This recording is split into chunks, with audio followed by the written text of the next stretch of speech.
Assalamualaikum warahmatullahi wabarakatuh. Perkenalkan, nama saya Nilawati. Saya dari SMA Negeri 2 Pulau Rimau, kelas 10 IPS 2.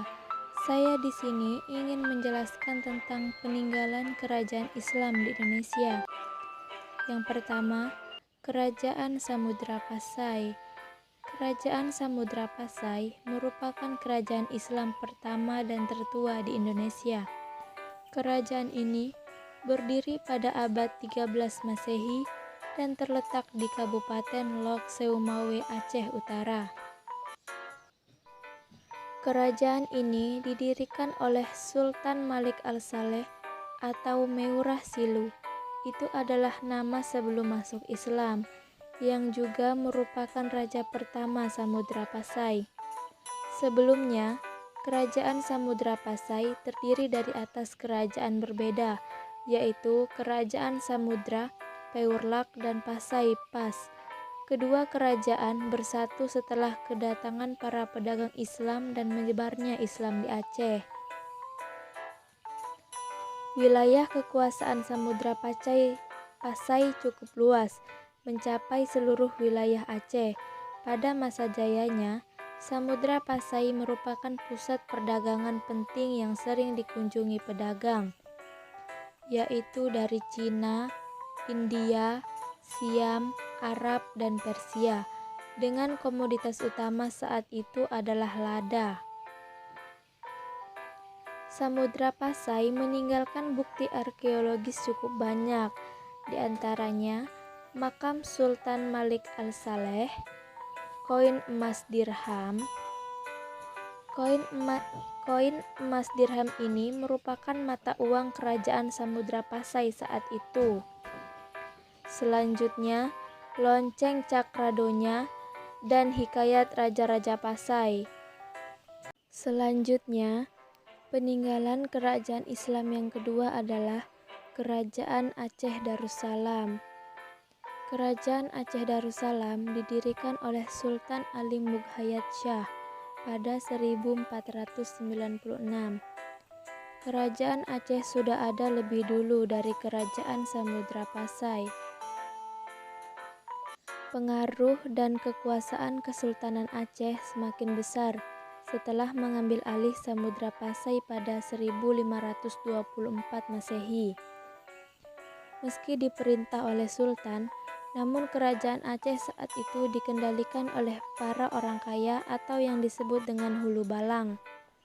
Dalam cerita rakyat Aceh, disebutkan terjadi penumpasan terhadap para hulu balang yang dilakukan oleh Alaiddin Riayat karena berlawanan dengan sistem kepimpinannya.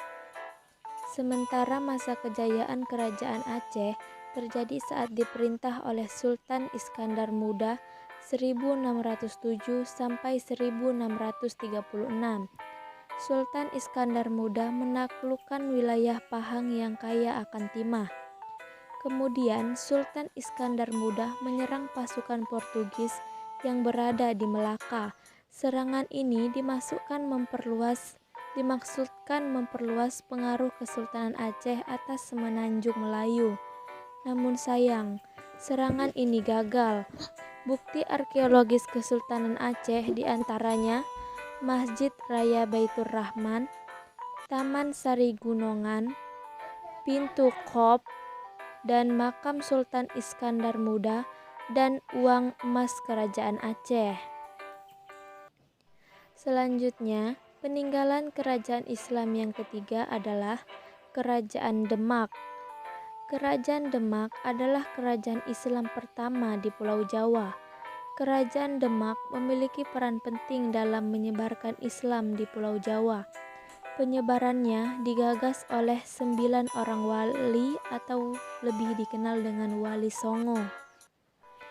Raden Patah sebagai pendiri Kerajaan Demak adalah putra Prabu Brawijaya, raja terakhir dari Majapahit. Usai keruntuhan Majapahit, sejumlah daerah melepaskan diri, salah satunya Demak.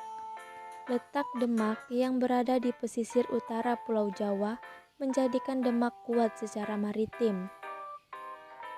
Berada di kawasan strategis jalur pelayaran dan memiliki pelabuhan besar, mendongkrak ekonomi Kerajaan Demak saat itu dengan komoditi dagang berupa beras, garam, dan kayu jati.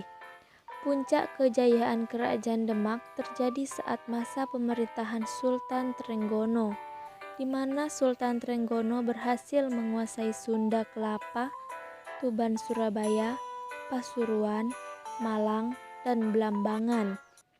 Sepeninggalnya Sultan Trenggono terjadi konflik perebutan kekuasaan antar anggota keluarga kerajaan yang berdampak melemahnya Kerajaan Demak. Runtuhnya Kerajaan Demak terjadi saat pemindahan kekuasaan dari Demak ke wilayah Pajang. Namun demikian, Kerajaan Demak juga meninggalkan benda bersejarah. Peninggalan kerajaan Islam ini berupa Masjid Agung Demak, Pintu Beledek, Makam Sunan Kalijogo, Sukoguru, dan Pawesten.